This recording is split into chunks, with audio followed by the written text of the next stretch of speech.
আমি ওদেরকে বিচার করব, কিন্তু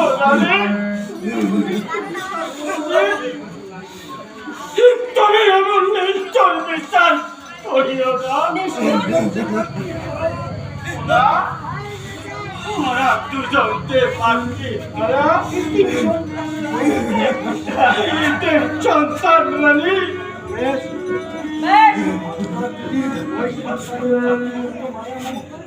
আপনার যদি ঐক্য সন্তানের প্রতি এত মায়া মমতা, তাহলে আপনি আপনার ওই সন্তান দিয়ে থাকুন। আমি এখনই চলে যাচ্ছি আমার বাবার বাড়ি। আর লোক সমাজে জানাজানি হয়তো আমি ধনপতি রাজার কথা দিয়ে কথা রাখতে পারি। ওই রাজা প্রতারক, বেঈমান, মিথ্যাবাদী। তাহলে আমি চলে যাই মহারাজ, আমি চলে যাই। রানী তুমি চেনো না আমি তোমার বিচার দিব রানী।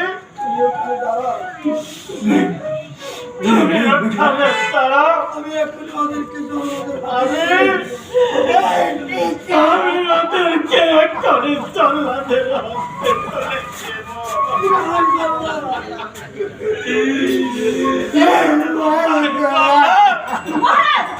আপনি এত কাতর হবে না, কারণ এদের মতো পাপির সন্তানের জন্য কাতর হলে আপনাকে নরকে যেতে হবে। কোথায় চললো জগৎ বলেছে কার মতো সে সব করিতে হবে।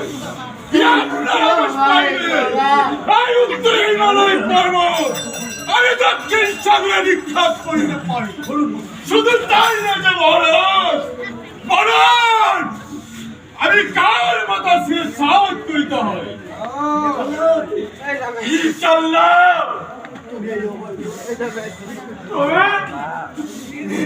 তুমি এই আমার দুলালকে ওই দক্ষিণ মধ্য ভূমিতে নিয়ে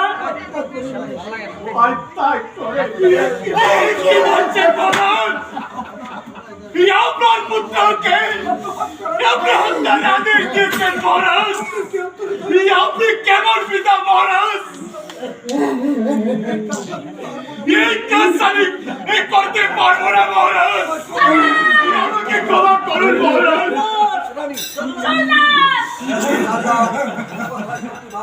তুমি রাজার কথার প্রতিবাদ করেছ। রাজা যখন আদেশ করেছে তুমি তার আদেশ পালন করতে হবে।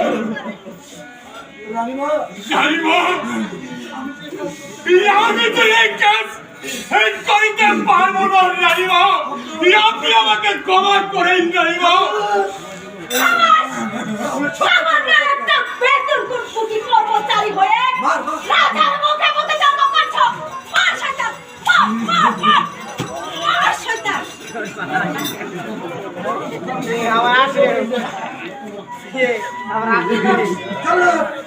চলো, তুমি ওদেরকে নিয়ে যাও বলছি। মহারাজ